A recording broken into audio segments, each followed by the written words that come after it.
All right, welcome back to the Parental Unit podcast. Um, Anna, say hello, Miss Anna Hello. Graves. This is Anna. I am very excited to be back. I literally posted a web robotics video yesterday, and one of an old senior from web who has graduated texted Nicholas, when is the next episode of Parental Unit coming? And that comment got 5 likes. So I think it definitely, a lot of things have motivated me to come back. But we have Anna on the show. Anna is a classmate of mine. She is a runner, but I feel like Anna being a student, it's like one dimension. Anna being a like really good cross country runner is like second dimension, and this jazz obsession. Anna, would you call it an obsession? Yeah, maybe a little bit.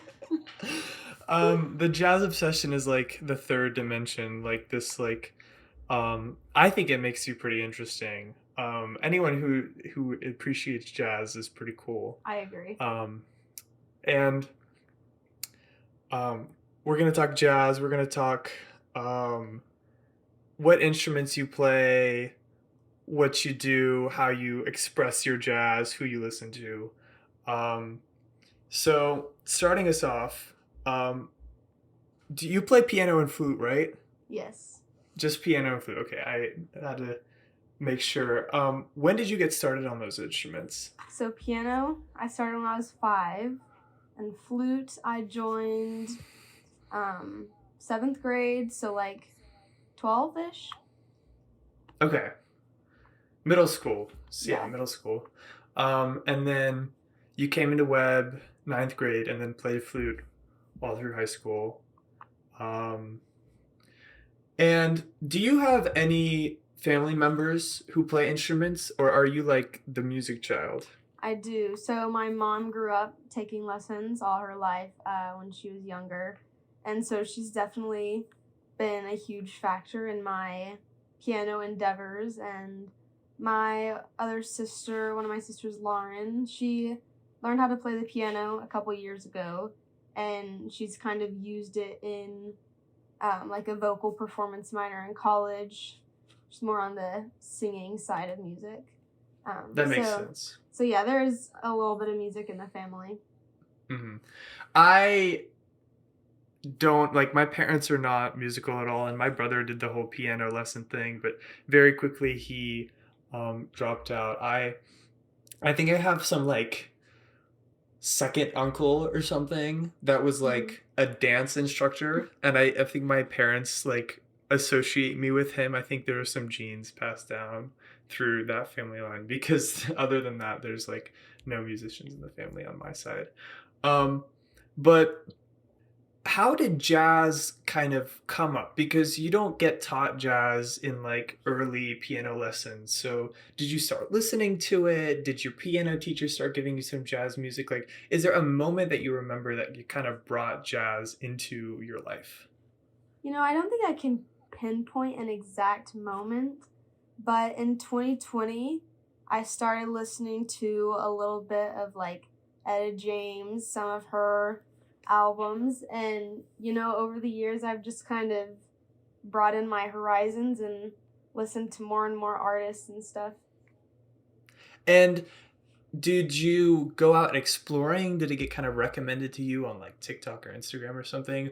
Or maybe like a Spotify playlist? Because I personally want to broaden my jazz horizon. So I kind of want to know how you either look for new artists, or like how new artists get brought up to you. I think Spotify is an amazing tool to discover more music. Like, you can add, like, maybe you listen to a couple jazz songs you really like, add them to a playlist, and then Spotify will give you suggested songs based off of those. Or, I mean, there are like thousands of amazing playlists that you can just search up to listen to more jazz music. Yeah, personally need to get a lot better at playlisting. Like, I tell myself I'm going to playlist, and then I don't. And I feel like, I don't know, I think I'm going for perfect. And there's like no perfect. I've started some up, but I'm very much like a listen to the same thing 100 times kind of guy. So it Mm. takes a while for me to discover new music, but I'll have to check out some of Spotify's stuff. Who else was on your Wrapped? Actually, I want to know Um, this.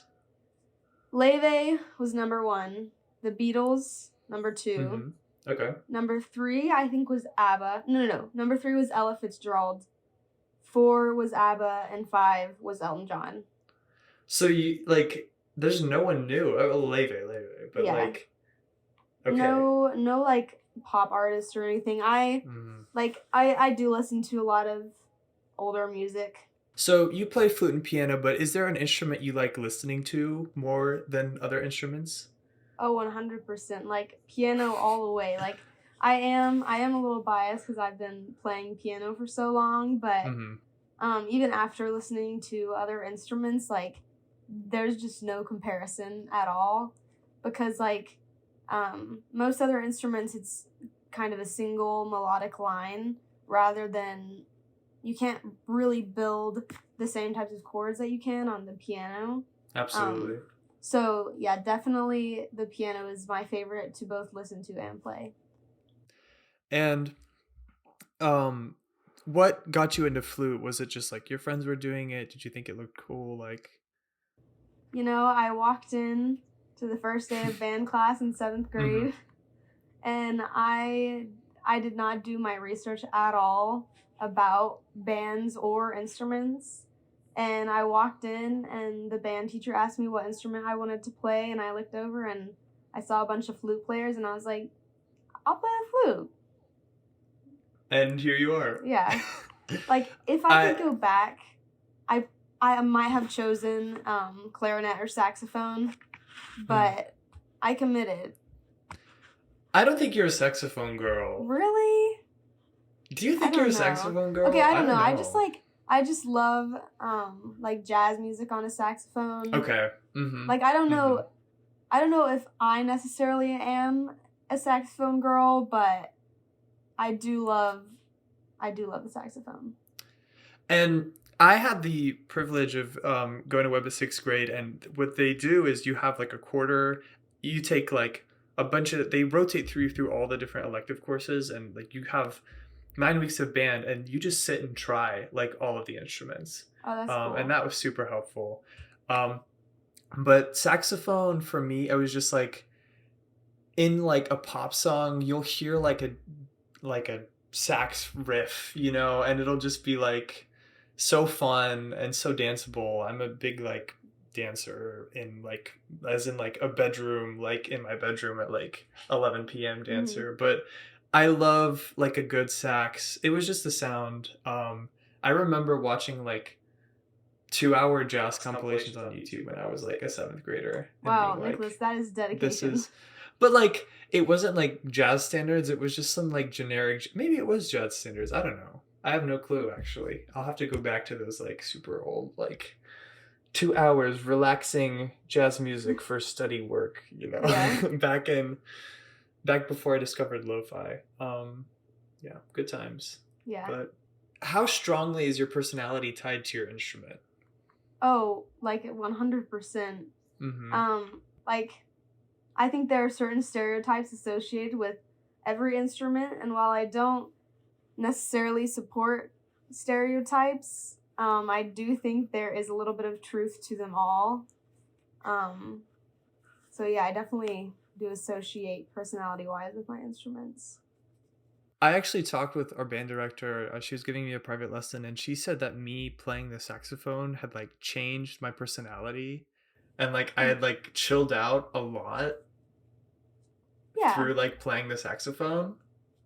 And I find that so interesting. Like, I wonder if you played the sax when if you chose sax with some really cool sax players in seventh grade, if you would like be a completely different person. Yeah, I don't know. I'd like to see that parallel universe where you're a sax player. Yeah, that would be interesting. That would be really interesting. So back to jazz. Do you have any favorite songs that you could just like list that are just like this song brings me so much joy listening to? But Not For Me by Ella Fitzgerald is like one of my favorite songs ever. I think there are a lot of really, really good songs by Etta James, like A Sunday Kind of Love, Stormy Weather, At Last. Like those are very, very common, and I don't necessarily want to use the word overplayed, but Mhm. I have listened to them a lot more, so I find that sometimes some of the more underground jazz songs, I like those a little bit more because they aren't played as much. That makes sense.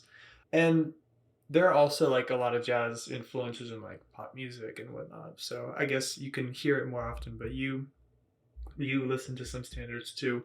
How much do you enjoy pop compared to jazz?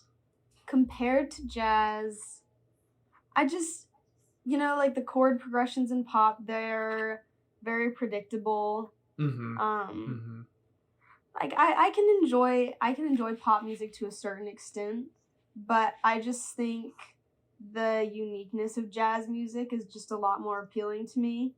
Um, because I am familiar with the chord progressions, and sometimes I find pop music to be a little boring, whereas Mhm. jazz music is filled with unique chords and fancy embellishments and stuff that make it a little more exciting to listen to.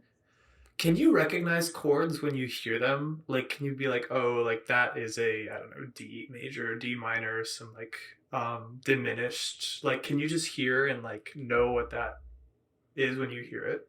Maybe not like this specific like C or D major, but I can Mhm. definitely tell like, oh, that's a major 1 4 5 chord, or oh, that's a minor 7, or just kind of especially major and minor. It's really easy to tell the difference between those. Not as much note based, but Mhm. definitely like in a song, I can identify the different chord progressions of a song. Okay. And have you been to any concerts just in general? No, I have never been to a concert. Anna, I know. this is crazy. I mean, there aren't. I feel like jazz artists, you have to go to like a jazz festival to hear Hmm. like niche stuff, or not niche stuff. It's just that jazz isn't that mainstream, and you're not seeing like jazz artists do like world tours or like Yeah. U.S. tours, you know. But this year is totally like my year for concerts. I've got like a lot coming my way, so Hmm. but you should totally explore. And speaking of people who are famous in jazz and touring the US, I think it's time to talk about Leve, I um, agree. the Queen. And you are a Leve super fan, Oh, 100%. I was actually top 0.1% of her listeners in my Spotify rap, so and you have every right to flex your Leve love and appreciation. Can you just give the listeners just like a rundown of who this powerful woman is? she is an Icelandic queen who has somewhat modernized jazz to a level that I think is a little bit it's just easier for our generation to listen to, I think, because the songs she writes are really relatable. Whereas like some of the older jazz music might not be as appealing to this generation because the style or the time period, but I think Leve has done an amazing job, like through social media and all the things to kind of bring back jazz to like this generation, as I think it has had a bit of a decline since the 50s and 60s. So she is definitely um, bringing back jazz, which is very exciting. Mhm. And I wanna mention, like, on the decline of jazz, like, I found it really interesting. Leve was talking on an interview. She said that she was invited to perform at a jazz bar, like a jazz club where jazz is traditionally, like, listened to and heard live, and she was under 21, and, like, she wasn't sure about the rules and, like, if it's appropriate for her to play here and, like, how to act, and, like, there was, like, this social pressure, around just like performing jazz as just like a young person. And so jazz is, I feel like, been gate kept from younger Mm-hmm. generations, and you have to be like 35 and like a music major to like get jazz. And like she has just said absolutely not. Jazz can be embellished and interesting and deep and full of richness without, and anyone can enjoy that sound and that advanced music without understanding all of it, you know. Yeah. So she's a queen. I don't know if you remember, but we were sitting outside of band and you were like showing me a photo of her and you're like, she looks like a goddess, and then she named her tour the Mhm. Goddess Tour. Yeah. And like sh- just a powerful, powerful woman. But a lot of people question whether or not Leve is jazz. Some of these like older pros, you know. And do you have any opinions on this take? I do. I mean, she's done a couple covers of like the more traditional jazz songs, Mhm. and like if you weren't familiar with the traditional jazz songs, like you would not be able to tell the difference between her originals and her covers from the jazz era in like 30, 40, 50s.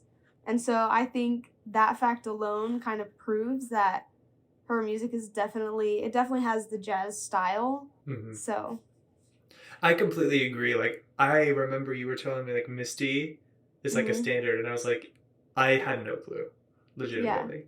And she is incredibly popular. Me and Anna tried to get tickets, and they sold out within minutes. I don't know if it was Mhm. seconds, Yeah. minutes. I skipped band right before our holiday concert and got scolded because I tried to get Leve tickets, and they were not available by any means. Yeah. And they're reselling for like 200 plus, like well over Mhm. 200 bucks. So, do you think Leve is a good starting point for jazz? Like, if you've never delved into jazz, like, is Leve a good place to start? Or should you go straight to the classics, or does it not matter? I think for someone who's never listened to jazz before, Levy is a really, really good place to start because honestly the overall sound of her music isn't isn't as I don't know, I guess old sounding as some of the more traditional jazz music from 40s, 50s and stuff. Hmm. And I also think like especially through social media like TikTok and Instagram, that she's gained a huge following from there. So I think she is becoming kind of the first steps for a lot of people into the jazz realm of music. That makes sense. Do you have any opinions about like AI covers of music? I don't know if you've heard, like, I find this really interesting, like, listening to a song that's like sung by Ariana Grande that wasn't originally sung by like a pop artist or something. Yeah, honestly, I find it like sometimes I'm on my TikTok, I'll find like videos and it's like of one of the Minecraft toads like singing a cover of like a random pop song. Mm-hmm. And I find them a little bit comical, but it's I don't know, it's a little odd to me to Mm-hmm. hear like someone's voice that I'm accustomed to just like singing a totally random song that isn't actually them. And it's kind of like I saw this ad on YouTube that was just like you can set, it's like a Chrome browser extension. It can read anything you have, a PDF or an email, and they were advertising like the voice of Snoop Dogg. And I'm like, did Snoop Dogg agree to this? Yeah. Like, it's a little bit of an invasion of like privacy. I don't know if like this is just an okay thing to do for companies. Mhm. It's kind of like an ethical like, can you just take someone's voice and like put it on anything, you know? Yeah. I'm very surprised that there hasn't been like some politician or some like government official that's been faked that has fooled people, and like some AI or deep fake that has like been used for bad and like just caused a lot of problems. I'm surprised that hasn't really happened yet. Yeah. Um, Maybe it Emphasis on the has, yes. but oh, absolutely, so true. Any opinions on like sped up music? You know, I'm not against it. I Okay. think I think depending on the mood, like I personally Mm-hmm. don't listen to it a lot. Well, actually, whenever I'm like in a study cram or something or I'm trying to do something in a really short period of Mm-hmm. time, Mm-hmm. Mm-hmm. like Mario's like Coconut Mall, I will listen to Okay. that on YouTube on 2x Oh yeah. speed for hours and Two egg. Wait, hours. two Mario Coconut Mall, 2x speed. Yes, it is insane. But like I can memorize like a Quizlet set of like 100 or something in 30 minutes listening to that. I've got to try this. Is this It's the amazing. secret sauce? Like, No, it's definitely a cheat code. Like it probably gets my heart rate up way too high just to be studying, but it helps me get the work done. So that's what I- matters. I've got to try this. I usually go for like something calm. I can't do words while I'm studying. Yeah, me Like, neither. it's an absolute no. I know people who are like listening to like Ariana Grande. I'm like, are you kidding me? Yeah. Like, I'm just gonna start like singing or like not singing, but like lip syncing or something. I can't hit those Ariana Grande notes. Okay, Mario Kart Coconut Mall. You've heard it here, folks. Yep. Well, Anna, is there anything you'd like to say? Last remarks for the jazz newbies, for the jazz curious. I will say, I do think there is a bit of a misconception that jazz is merely subject to like background music or elevator music. Like I think referring to jazz as elevator music is a very common thing that when people think of it they're like, "Oh, that's like boring elevator music." I I can acknowledge that it is played in a lot of elevators, but it's definitely a lot there's a lot more to it than like background elevator music. And I think that's the most wonderful point to end on. I hope you continue your jazz endeavors, and you think about minoring in music, maybe. Maybe it kind of depends on what I major in, but like potentially a piano performance minor. I think that could, not financially, but it could open the doors for a lot of really, really cool experiences down the road.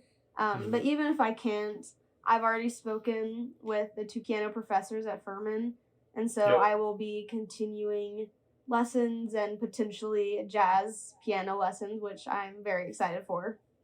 That's awesome. Well, thanks for coming along. Of course, Nicholas. I appreciate it. I mean, I don't have to remind you to keep streaming Leve. You don't. Why would I do that? Well, Thank thank you. you so much. I'll catch you in band Yeah, I'll see you in band class sometime soon. sometime soon when we get out of this complete blizzard. Yeah. That has prompted me to start podcasting and relaxing. So Yeah. all right. See you, Anna. Bye, Nicholas. Thank you so much for listening to this episode of Parental Unit.